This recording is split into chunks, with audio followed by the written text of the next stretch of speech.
문재인은 미북 간의 중재자가 되겠다고 합니다. 누가 중재자를 시켜준다고 했었나요? 혼자서 중재자 타령을 하고 있습니다. 세상을 전혀 모르고 국내에서 공산주의라는 농냄새나는 이념에 취해서 대통령 되면 자기 맘대로 다 되는 줄 알고 착각 속에서 왕 노릇을 하고 있습니다. 이 나라가 초강대국도 아니고 문재인과 그 밑에 있는 사람들은 멍청하기까지 합니다. 최소한 현실 파악이라도 좀 했으면 좋겠습니다. 중재자 역할을 할 수 있는 나라는 미국 같은 선진국만이 가능한 역할입니다. 그러는 와중에 현 정권과 집권 여당은 반일 정책을 열심히 하고 있습니다. 일본 기업 꿀밤 주고 재산 압류하려고 하고 대한민국이라는 나라를 팔아먹으려고 안달이 났습니다. 거기다 북한에게는 조금이라도 더 퍼주려고 발악까지 하고 있습니다. 하나부터 열까지 잘 하는 게 하나도 없습니다. 지금 한일 관계가 나빠진다는 뜻은 한미 관계가 나빠지는 것과 같은 맥락입니다. 지금 아베 총리는 미국 트럼프 대통령과의 관계가 매우 좋습니다. 하지만 한국은 한미 관계도 엉망, 한일 관계는 더 엉망입니다. 그리고 1965년 한일 협정으로 일본은 충분한 보상을 다 했고 지금까지 여러 차례 사과까지 했는데 아직도 거지 같은 반일 감정을 부추기고 이 나라를 한심하고 생떼 부리면 통하는 무식한 나라로 만들고 있습니다. 미국은 한일 국교 정상화를 원했으며 동북아에서 반공동맹을 강화하고자 했습니다. 동북아 지역에서 팽창 전략으로 나오고 있는 공산주의자들과 맞서 싸우기 위해서는 과거에 대한 감정을 제쳐두고 자유민주국가인 한국과 일본이 반공동맹이라는 차원에서 수교를 해야 한다고 판단한 것입니다. 윌리엄 번디 미 국무부 동아시아 차관보는 1964년 한일 양국을 방문한 도중에 다음과 같이 발언했습니다. 한국은 극동의 평화를 위협하는 침략 세력에 맞선 보루 역할을 하고 있으며 일본의 안보는 한국민이 독립을 유지하고 강력하고 번영하는 경제를 개발하는 능력과 불가결하게 연관되어 있다. 한일관계 정상화는 아시아 평화라는 목적에 중요한 공헌을 하게 될 것이다. 미국의 극동정책에 대한 기본 입장은 트루먼에서 존슨 행정부에 이르기까지 변함없이 유지됐습니다. 미국은 추동력, 채찍, 중재자, 그리고 냉전 현실을 끊임없이 상기시키는 주체가 되어 한일 국교 정상화에 중대한 기여를 했습니다.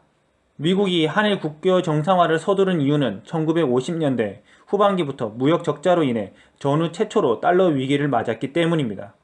미국은 동아시아 지역 국가들에 행했던 무상 원조를 차관으로 돌리고 패전을 딛고 일어나 경제 성장을 하고 있는 일본의 이 지역에 대한 경제, 군사적 부담의 일부를 분담시키고자 했습니다.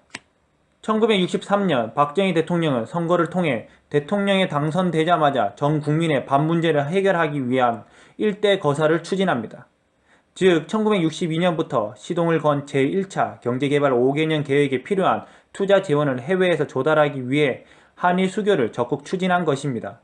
박정희의 처남인 류인수 의원은 박정희가 한일 국교 정상화를 추진하게 된 동기를 다음과 같이 증언했습니다.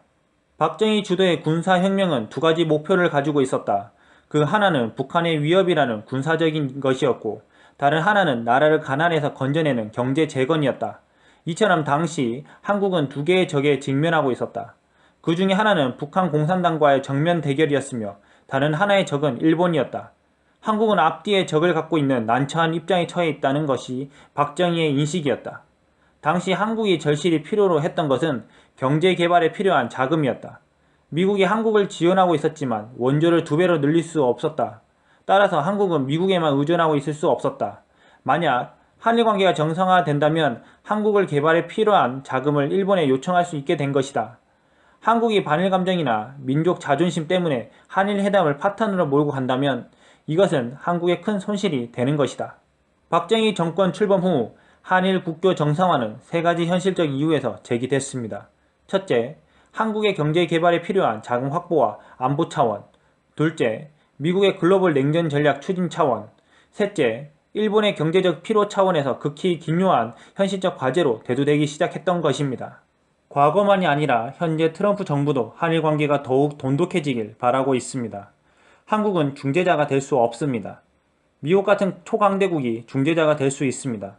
미국이 중재자로서 한미일 삼각동맹이 이루어져야 중국 공산당과 북한 공산 세력을 견제할 수 있습니다. 결국은 외교적으로 한일 관계가 좋아져야 북한과 중국, 러시아까지 견제할 수 있는 강력한 자유진영 동맹이 이루어질 수 있으며 중국 공산당의 내부 분열과 남북 통일과제 해결이 속히 일어나게 됩니다. 문재인과 사람들은 북한 김정은 하수인 같은 짓 그만하시길 바랍니다. 속히 공산 세력이 무너지고 그곳에 자유의 바람이 불길 간절히 바랍니다. 이상입니다.